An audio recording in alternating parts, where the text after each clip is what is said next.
ये महिंद्रा का DMS है। ये आपको आरओ इससे पहले हमने आरओ ओपनिंग के लिए बताया था, वीडियो बनाया था।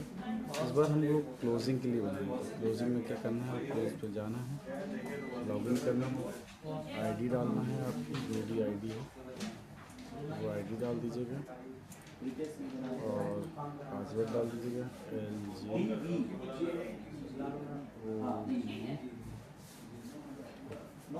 LG डालने के बाद आपको लॉगिन कर लेना है।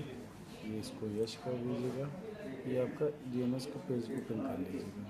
इसमें आपका क्या है कि आप जाइएगा DMS में, जाइएगा सर्विस में, रिपेयर ऑर्डर पे। रिपेयर ऑर्डर ओपनिंग तो सिखाया था, इस बार क्लोजिंग बता दो। क्लोजिंग पे जाइएगा, उस पर एक आरओ नंबर मिलता है, जैसे ये लिखना है, आपको आरओ नंबर बता रहा हूँ। इसमें जो आपके एक रिपेयर ऑर्डर होगा वो उसमें आरओ नंबर लिखा होगा इस तरह से। 2653 ये आपको फिल करना है इसमें। तो RO 26B 002653। ये डाल दीजिएगा, उसके बाद टैब दबा दीजिएगा। टैब दबाने के बाद उसको ओके कर दीजिएगा, फिर डन ओके एंटर कर दीजिएगा। इसके बाद ये पूरा फिल होके मिलेगा इसको आपको। कभी कभी क्या होता है कि आपका supervisor already objection action taking भर देता है, नहीं हो भरा हो तो आप भर दीजिएगा कि क्या, जैसे इसमें इंजन की लाइट जल रही थी तो क्या वाल्व कुछ कंट्रोल स्विच चेंज हुआ है, पिस्टन गेयर वो चेंज हुआ है। इसके बाद उसको रिप्लेस कर दिया गया खराब था, और इसका भी एक्शन क्या हुआ है, ऑब्जेक्शन क्या लिया गया, इसके बाद अटेंड कर दीजिएगा। पार्ट नहीं होता तो उसमें आप पार्ट डाल दीजिए, पार्ट नॉट अवेलेबल, तो उसमें पार्ट का एक टॉपअप यहाँ पे खुल जाएगा। अभी इसको मैंने अटेंड कर दिया तो अटेंड कर दीजिएगा, सर्विस शेड्यूल पर टिक कर दीजिएगा।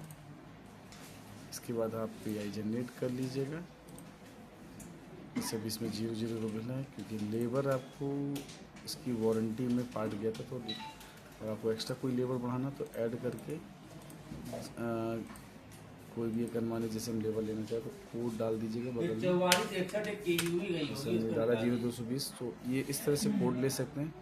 अलाइनमेंट का जैसे कोड लेना है तो बोल रहे थे अलाइनमेंट का बता दीजिए, तो WMAT में जाके WHALGN ये अलाइनमेंट का कोड है। टैब दबाइएगा, तो टैब दबाना जरूरी, टैब दबाएंगे तो ये अलाइनमेंट का कोड जनरेट हो जाएगा। इसमें टेक्नीशियन का नाम, जो भी टेक्नीशियन ने काम किया उसको उस पर फिल कर दीजिएगा, ठीक है। इसके बाद आप इसको अभी हटा देता हूँ मैं, ये वारंटी का पार्ट है, चेंज हुआ है। तो PI जनरेट कर लीजिएगा।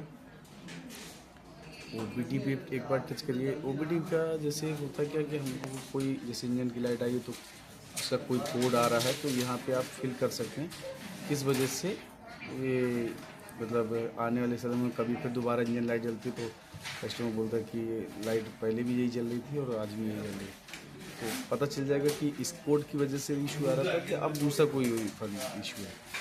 इसी वजह से फिर आप कस्टमर डिटेल पे टच करिएगा, फिर ऑर्डर पे देखिएगा, एक बार भर लीजिएगा। इसके बाद इनवॉइस देंगे, इसका रेडी करिएगा और वेब पे आएगा तो आप यस कर दीजिएगा। और जैसे इंटरेस्टेड है गाड़ी लेने के लिए, इंटरेस्टेड है तो उसको एक्सचेंज पे डाल दीजिएगा, तो उसके डिटेल खुल के आ जाएगी कौन सी गाड़ी कस्टमर लेना चाहता है।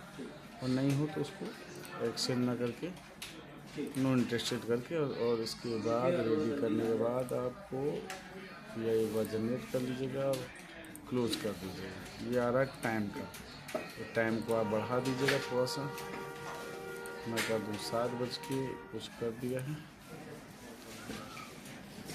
टाइम बढ़ाने के बाद आपको क्या करना, फिर टाइम लगा कि यहाँ पे आपका आ जाएगा टाइम का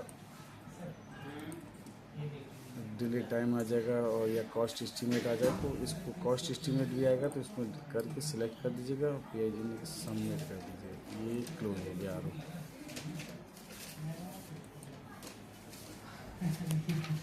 फिर ऑर्डर देखिए क्लोज हो गया। अब एक बार आप चेक करना चाहते हैं तो आरो नंबर एक बार डाल दीजिएगा, फिर इसमें RO 26 26 53 टैब दबा दीजिएगा, ओपन करिए। ये देखिए आरओ आपका क्लोज हो जाएगा। इस तरह से डीएमएस में आप आरओ क्लोजिंग सीख सकते हैं।